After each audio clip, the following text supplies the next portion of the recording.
Right now at noon, the FBI finds 200 sex trafficking victims in latest operation. We still have the excessive heat warnings across the area. It's hot outside. Thunderstorm chances are on the way. We'll take a look at that forecast coming up. Plus, Missouri's Department of Transportation is asking the public to weigh in on where their funds should go. The 4 states' most watched news starts now. Good afternoon and welcome to the KOAM News at Noon. I'm Caitlin O'Shaughnessy. In today's top story, the FBI finds 200 victims of sex trafficking during Operation Cross Country with the help of state and local authorities. The Federal Bureau of Investigation and participating agencies focused on identifying and locating victims of sex trafficking. Yesterday, they announced they have arrested individuals and criminal enterprises involved in both child sex and human trafficking. FBI agents from the Kansas City field office worked with law enforcement partners from Missouri State Highway Patrol, as well as the local police departments in Kansas City, Gladstone, Joplin, Springfield, Overland Park, and Wichita. The FBI Kansas City field office made a statement saying, quote, "Law enforcement agencies conducted targeted operations to identify and apprehend offenders, dismantling criminal networks and preventing further harm to victims. Those suspects identified will be subject to additional investigation for potential charges," end quote. The Kansas Department for Children and Families also partnered with FBI during the campaign. Law enforcement identified and located 4 adolescent victims, 3 adult victims, and 1 individual who was arrested on local charges during this 3-day operation. And the FBI remains steadfast in its commitment to combating child exploitation and human trafficking. Operation Cross Country is just one facet of the Bureau's ongoing efforts to protect the most vulnerable members of society and hold offenders accountable. The FBI encourages continued vigilance, cooperation, and reporting from the public to help identify and recover victims and bring perpetrators to justice. A Kansas City, Kansas woman has died after she was hospitalized in a near drowning on Saturday. The Missouri Highway Patrol reports the victim as 19-year-old Yolanda Muniz Garcias. Investigators say she was swimming near the Haha-Tonka State Park where she began to struggle in a current. Witnesses say she went underwater and did not resurface on her own. Authorities in Pittsburgh arrest 2 people and seize thousands of fentanyl pills. Several agencies on the state and local level, including the KBI, Pittsburgh Police, and Crawford County Sheriff's Office, teamed up to make the arrests. An investigation led to a search warrant executed Thursday morning in Pittsburgh. During the search, authorities found an estimated 5,000 counterfeit oxycodone pills suspected of containing fentanyl. 2 people, a man and a woman, were arrested. And with the extreme temperatures flaming for the 4 states, local hospitals have seen an increase in health-related illnesses in their emergency rooms. To avoid dealing with heat-related illnesses, doctors have some essential advice. Stay hydrated. They recommend drinking not only water, but also electrolyte drinks like Gatorade, which replace the minerals we lose when we sweat. As it heats up outside and as people are just trying to do the things that they need to do, we're seeing more and more cases of people inadvertently, they're trying their best. They're trying to stay hydrated. They're trying to stay in the air conditioning. Sometimes all you can do is, do your best. We got to make sure we're rehabbing our crews and making sure they're getting plenty of fluids and water, supplementing that with some Gatorade and stuff like that. But the main thing is just active cooling and keeping them rehabbed and working in work cycles. High body temperature, excessive sweating, dizziness, and confusion are some symptoms of heat-related illnesses.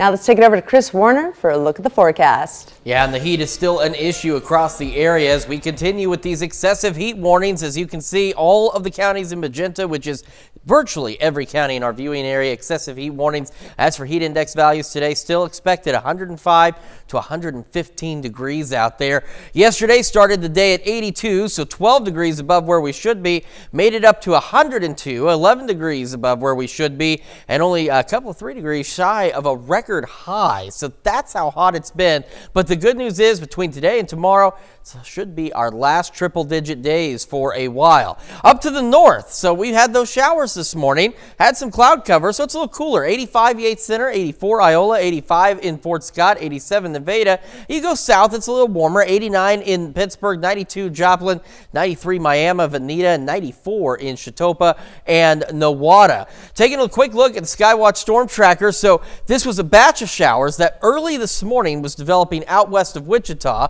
It began to die out, and then as it began to come back into the area, see how it starts to flare back up just a little bit. No thunderstorms with this activity, just some showers, but we'll continue to see scattered showers as we go through the afternoon. So our excessive heat warnings, of course, continue through today with those dangerous heat index values up to 115, and our scattered storm chances continue to increase across the area. We'll have a complete look at your forecast, what our rain chances look like, and when the cooler weather gets here in just a few more minutes. Caitlin? And MoDOT is inviting public input on what their funding priorities should be. The department, working with regional planning partners, has identified $1.1 billion in annual unfunded transportation needs for the system. Now it's asking the public to weigh in on where the funds should go. We look at 3 tiers of projects for road and bridges, and then we have a tier of projects for multimodal needs. And so some examples of what we're looking at, the biggest projects include rebuilding the I-49 Route 171 interchange in Carthage to upgrade it so that Route 249 can be interstate status. And then another project we're looking at is design and starting the phases of buying right-of-way for a west bypass of the Joplin metropolitan area. Missouri's Department of Transportation system covers more than 33,000 miles of roads and more than 10,000 bridges. And the Freeman Neosha Physician Group gets set to receive an extensive overhaul. It's getting an expansion with the help of a $1.2 million investment. Freeman is building a family medicine residency clinic for Kansas City University. The clinic will have 6 residents total, with 2 new ones added each year. Our goal is to maintain health, so we're here to try to help people stay healthy for as long as possible, and when problems happen, to help address those in an effective and I guess cost-effective way. So to be able to care for an infant and your 95-year-old grandmother, the needs are different. And so to be able to practice in a rural community and have that constant exposure to things that you might not otherwise see in an urban area will help their training process and help them gain knowledge to care for very specific medical conditions. The clinic is projected to open July 2024, and Freeman is currently searching for their newest 2 residents. The Rotary Club of Joplin named its Rotarian of the Year during a ceremony at Missouri Southern's End Zone facility. The winner, Robin McAllister, a manager with Liberty Utilities. McAllister has a long history of involvement with Rotary and other organizations that serve the community. Oh, I joined Rotary 20 plus years ago, and you know, I think with most service clubs, you know, you go because it's just work and you want to help your community grow. But over the 20 years of working alongside these folks and helping serve the community, it really has developed into lifelong friendships. The organization says the award goes to a Rotarian who has gone above and beyond in service to the Joplin community and who exemplifies the Rotary principle of service above self. That's a look at today's top stories and weather from our 4-state region. Up next on KOAM News at Noon, Freeman Health System and Pitt State announced their partnership. And later, we're making cinnamon swirl raisin bread in the Mr. Food Test Kitchen. Stay tuned. Freeman Health System and Pitt State Athletics announced plans to continue their partnership. They made the announcement at a news conference yesterday at the Robert W. Plaster Center in Pittsburgh. The unique partnership between Freeman physicians and athletic trainers and PSU was first established in 2014. It means a lot to us, what they've done for us in the past 8 to 9 years, but really does solidify this partnership going forward to provide great health care for our student athletes for another 5 years and beyond is really an important day for us. It's very rewarding for me to see a person go from basically a heartbreaking situation where they have an injury and they're not able to compete as they'd like, but to be a part of a team. And that's where Freeman comes in, because we have physical therapy here, we have athletic training here, we have strength and conditioning, we have nutrition. This contract will carry the partnership another 5 years.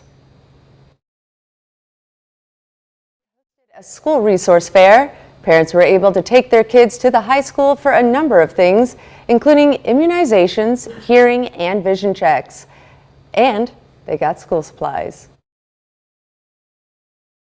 Many partners. I probably shouldn't have started naming people because, you know, there are so many that I've left out. But our community is great. They love our kids. They know that we love our students. And together, you know, we hope that this will become an annual event that will only grow and grow.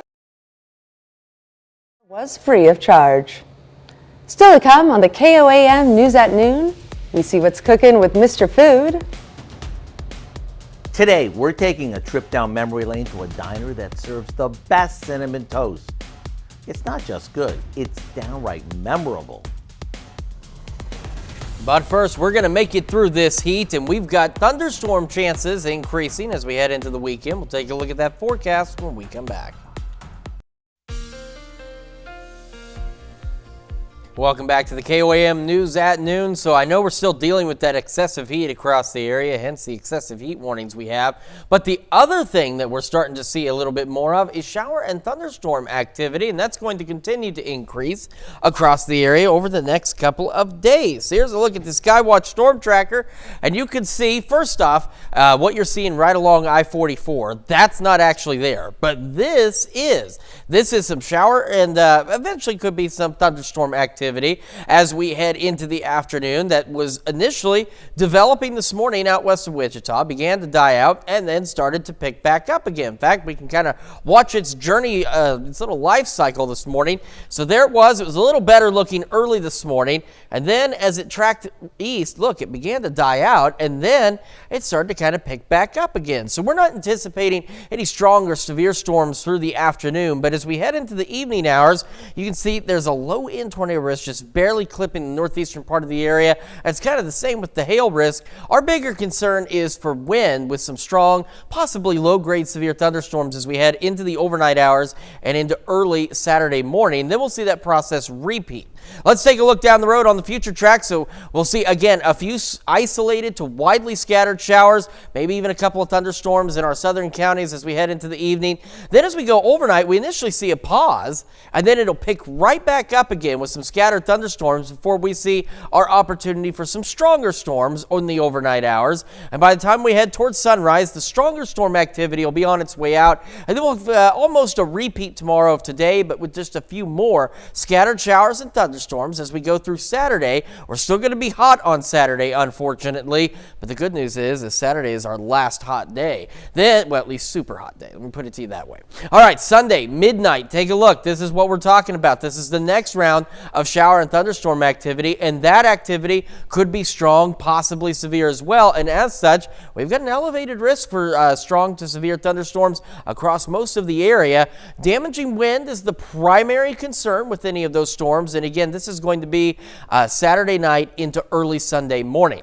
Let's take a look outside, and there we are. We've got mostly clear skies in Joplin. This is MoDOT camera at 32nd and Range Line, and here's our camera right outside the KOAM studios, just north of Crestline. You can see a few clouds out there, but otherwise fairly clear skies. But as you saw in the Skywatch Storm Tracker, just a matter of where you are. We mentioned the excessive heat warnings. They continue through the late evening hours, and again, that's for heat index values anywhere from 105 to 115 degrees out there. In Joplin right now, again, mostly clear, 92, already feels like 97, and we're just at noon, and we're not even at the peak heating of the day yet. Over in Pittsburgh, sitting at 90, feels like 96 right now. Look at that dew point, 71. That is an uncomfortable dew point, to say the least.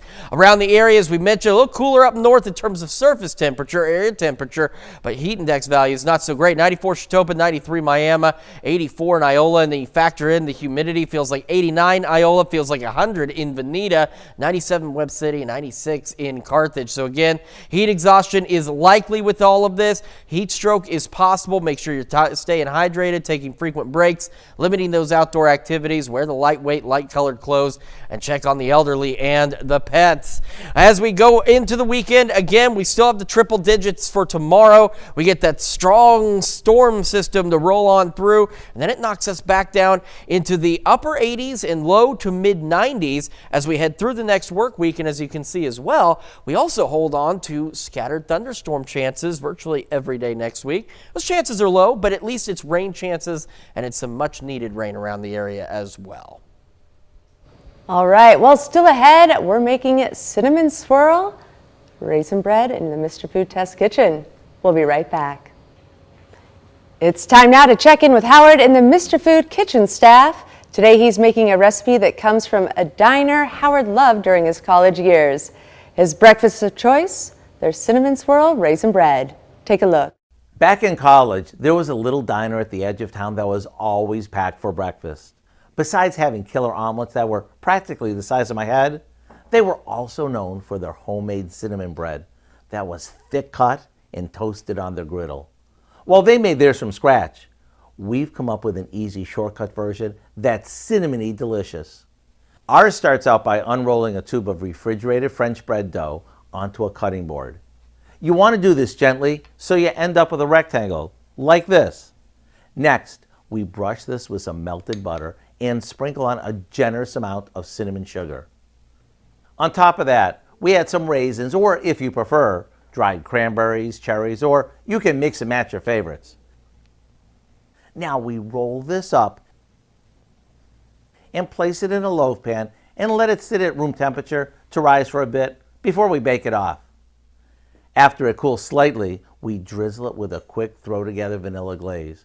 Now it's ready to enjoy as is, or you can butter it up and toast it on a griddle like I remember. Either way, I hope you enjoy it as much as I do. You can get our shortcut recipe for cinnamon swirl raisin bread online. I'm Howard of the Mr. Food Test Kitchen, where today we found a memory-making way for you to say, ooh, it's so good. To find this recipe along with many others, just head over to our website at koamnewsnow.com and click on Mr. Food. Now here's a look at the 4th state market prices.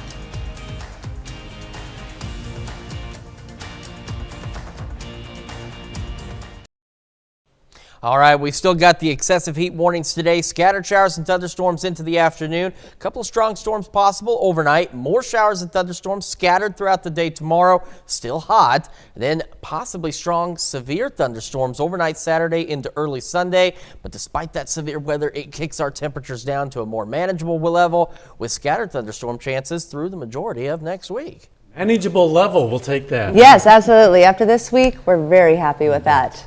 Well, Dow, what do we have in store for this evening? Well, a lot coming up tonight at 5. The powerful heat waves Americans are experiencing this summer are hitting one group particularly hard, runners, as you might imagine. We're going to hear from running coaches about how the sport's adapting to record-breaking temperatures and the possibility that this could become the new normal. Plus, we'll hear from a Joplin woman fighting to save her home from demolition. And it's tax-free weekend for Missouri and Oklahoma, but not in Kansas, with the exception of Fort Scott. His business has covered the cost of sales tax. We'll explain today at 5. All right. Well, thank you for joining us at KOAM News at Noon. We'll see you right back here at 5 o'clock. Have a great weekend, 4 states.